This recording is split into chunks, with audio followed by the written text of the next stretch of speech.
Good morning students. आज हम colloidal chapters के next heading preparation of colloids के बारे में डिस्कस करेंगे।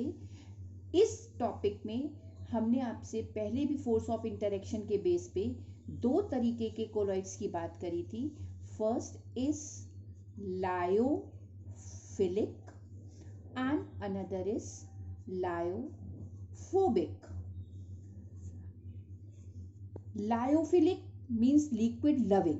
तो लिक्विड लविंग ऑलरेडी आसानी से डायरेक्टली प्रिपेयर किए जा सकते हैं जब हम डिस्पर्स फेज और डिस्पर्जन मीडियम के पार्टिकल्स को आपस में मिक्स करेंगे। It means lyophilic sols can be prepare directly by mixing the substance with the dispersion medium. For example, a colloidal salts of cellulose nitrate. एक नंबर के questions में आप पे पूछा जाता है what is collodion, not colloidal. बेटा words की स्पेलिंग पे खास ध्यान रखिएगा। Colloidal is a state in which the solute particle range is 1 nanometer to the 1000 nanometer. But what is colloidian? Colloidian is a solution of cellulose nitrate which is prepared in the dissolving state in ethyl alcohol and ether. इसका मतलब the product of 4% solution is called colloidian. TION. सीधा आपने cellulose nitrate को लिया और alcohol और ether के solution में मिक्स कर दिया। जो सॉल्यूशन आपके पास प्रिपेयर होकर के आएगा that is called collodion. But lyophobic, it means liquid heating substance, can not be prepared directly. Definitely कि जब वो फोबिक हैं वो आपस में एक दूसरे के साथ कोरिलेट नहीं करेंगे, उनके बीच में फोर्स ऑफ अट्रैक्शन बहुत स्ट्रांग नहीं होगा, वो ईजिली प्रिपेयर नहीं किए जाते हैं। सिंपल सा एग्जाम्पल आप अपना क्लासरूम का रख लीजिए कि जिन बच्चों का स्टडी में इंटरेस्ट है उनको खाली लेक्चर से ही काम चल जाता है, वो उसी से मोटिवेट होकर के अपने सारे नोट्स प्रिपेयर कर लेते हैं और अपने एग्जाम की तैयारी कर लेते हैं। बट कुछ बच्चे ऐसे हैं जो पढ़ना नहीं चाहते। बट अगर आप क्लास 12 में आ ही गए हैं और आपने साइंस ले ही लिया है, अब आपका मन करे या ना करे, you are subject hating person, but हम सब टीचर्स पेरेंट्स मिलके क्या करते हैं, किसी ना किसी तरीके से आपको मोटिवेट करते हैं। मे बी प्यार से, मे बी डांट से, मे बी मार से। जो एटीट्यूड जिस बच्चे के नेचर के लिए अप्रोप्रिएट होता है उसी मेथड को अप्लाई करके हम आपको रिजल्ट की तरफ लेके जाते हैं। Similarly lyophobic solution is not easily prepared but it can be prepared by two methods, क्योंकि हमारे को रेंज चाहिए 1 नैनोमीटर 2000 नैनोमीटर।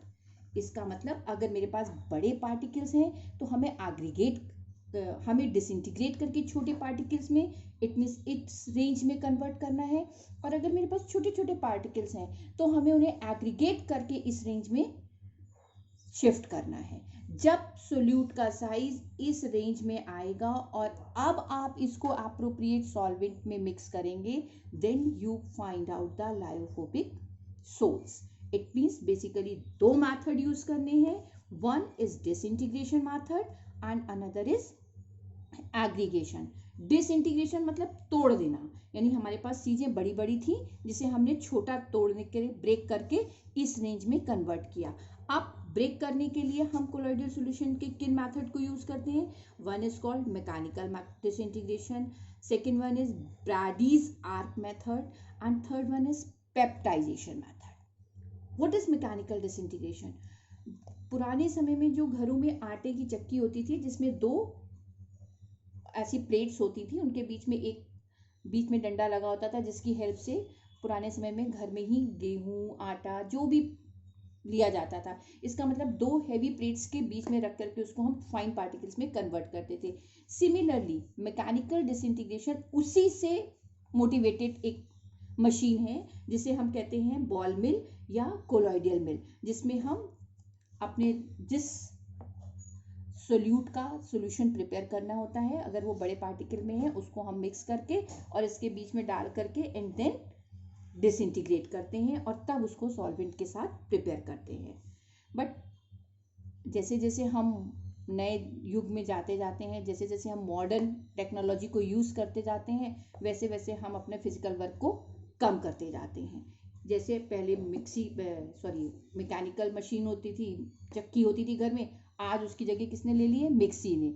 इसी तरीके से पहले मैकेनिकल डिसइंटीग्रेशन मेथड हुआ, फिर थोड़ा मॉडिफाइड आया, that is called Bredig's arc. Bredig's arc उन कंपाउंड्स के लिए, उन कोलॉइडल सॉल्यूशंस के लिए यूज किया जाता है जो जनरली मेटल्स के लिए, क्योंकि metal like gold, silver, platinum, इसको आप डायरेक्ट पानी में डालिए, क्या सॉल्यूशन प्रिपेयर कर सकते हैं? नहीं, क्योंकि ये नोबल मेटल्स आसानी से डिसॉल्व नहीं होती हैं।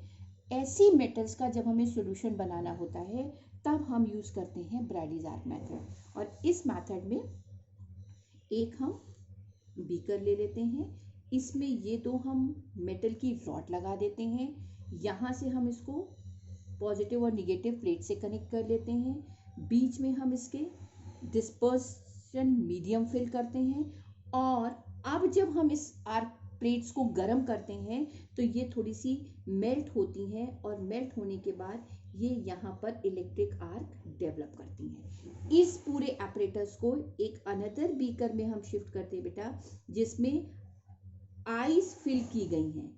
आइस क्यों फिल की गई है? क्योंकि जब आप इस मेटल की प्लेट को गर्म करेंगे और ये मेल्ट फॉर्म में आएंगी तो ये वेपोराइज होने लगेंगी। इस वेपर्स को कंडेंस करने के लिए जब वो इस रेंज में आ चुका है, उसको हम यहाँ पे कंडेंस करते हैं and then dissolve in appropriate solvent, and then we get colloidal salts.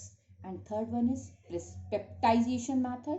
Peptization method basically हम लोग लैब में चेक करते हैं, जब हम किसी भी ग्रुप का टेस्ट करते हैं। हमने जैसे ही फॉर एग्जांपल फर्स्ट ग्रुप को टेस्ट करते हैं कैटायनिक रेडिकल्स में, तो हम क्या करते हैं, सॉल्ट में थोड़ा सा हम वाटर मिला के उसको ओरिजिनल सोल्यूशन बनाते हैं, and then we add HCl डालते ही उसमें वाइट प्रेसिपिटेट बनता है। इस फ्रेशली प्रिपेयर्ड प्रेसिपिटेट को जब हम किसी भी एप्रोप्रिएट सॉल्वेंट में डिसॉल्व करते हैं, जैसे हम फर्स्ट ग्रुप के टेस्ट के लिए KI सॉल्यूशन ले लेते हैं, पोटेशियम क्रोमेट ले लेते हैं, जैसे ही हम उसमें डालते हैं बेटा तो येलो कलर के सॉल्यूशंस बन जाते हैं। तो वही प्रोसेस पेप्टाइजेशन कहलाती है। It means it is a process of converting a freshly prepared precipitate into colloidal particles by shaking it with suitable electrolyte. Example आपने ब्राउन कलर आयरन का भी ले सकते थे, क्योंकि जब हम कैटाइनिक टेस्ट करते हैं तो हम चाहे फर्स्ट ग्रुप करें, चाहे सेकंड करें, चाहे थर्ड ग्रुप करें, मतलब किसी भी ग्रुप के कैटाइन को टेस्ट करेंगे तो first we prepare precipitate and then it dissolves in appropriate solvent, तभी आपको डिफरेंट कलर्स के सॉल्यूशंस दिखाई देते हैं। तो ये तीन मेथड हमने किसके लिए यूज किया? Disintegration method. अब अगर मेरे पास छोटे छोटे पार्टिकल्स हैं और तब हम इसको कोलॉइडल रेंज में ले जाना चाहेंगे, तब हमें उन पार्टिकल्स को क्या करना पड़ेगा? एग्रीगेट करना पड़ेगा, जोड़ना पड़ेगा। और जोड़ने के लिए हम बेसिकली केमिकल मेथड यूज कर रहे हैं। केमिकल मेथड में पहला रिडक्शन मेथड से हम गोल्ड सॉल्ट्स प्रिपेयर कर सकते हैं। Whenever gold chloride react with stainless chloride then we find gold solution. Oxidation method से हम सल्फर का सोल्स बना सकते हैं।